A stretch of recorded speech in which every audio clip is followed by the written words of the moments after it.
جب کبھی ان سے کہا گیا کہ زمین میں فساد برپا نہ کرو تو انہوں نے یہی کہا کہ ہم تو اصلاح کرنے والے ہیں۔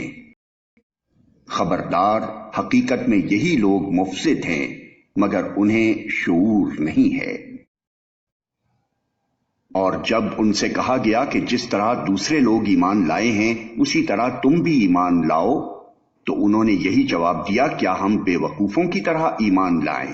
خبردار، حقیقت میں تو یہ خود بے وقوف ہیں مگر یہ جانتے نہیں ہیں۔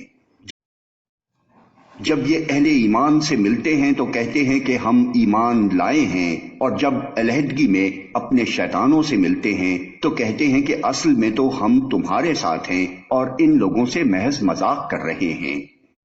اللہ ان سے مذاق کر رہا ہے، وہ ان کی رسی دراز کیے جاتا ہے اور یہ اپنی سرکشی میں اندھوں کی طرح بھٹکتے چلے جاتے ہیں۔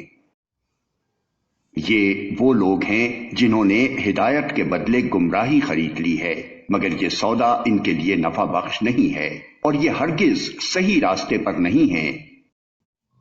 ان کی مثال ایسے ہے جیسے ایک شخص نے آگ روشن کی اور جب اس نے سارے ماحول کو روشن کر دیا تو اللہ نے ان کا نور بصارت سلب کر لیا اور انہیں اس حال پر چھوڑ دیا کہ تاریکیوں میں انہیں کچھ نظر نہیں آتا۔ یہ بہرے ہیں، گونگے ہیں، اندھے ہیں، یہ اب نہ پلٹیں گے۔ یا پھر ان کی مثال یوں سمجھو کہ آسمان سے زور کی بارش ہو رہی ہے اور اس کے ساتھ اندھیری گھٹا اور کڑک اور چمک بھی ہے۔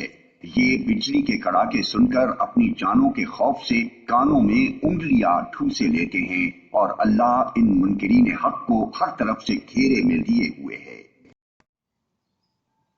چمک سے ان کی حالت یہ ہو رہی ہے گویا عنقریب بجلی ان کی بصارت اچک لے جائے گی۔ جب ذرا کچھ روشنی انہیں محسوس ہوتی ہے تو اس میں کچھ دور چل لیتے ہیں، اور جب ان پر اندھیرا چھا جاتا ہے تو کھڑے ہو جاتے ہیں۔ اللہ چاہتا تو ان کی سماعت اور بصارت بالکل ہی سلب کر لیتا، یقیناً وہ ہر چیز پر قادر ہے۔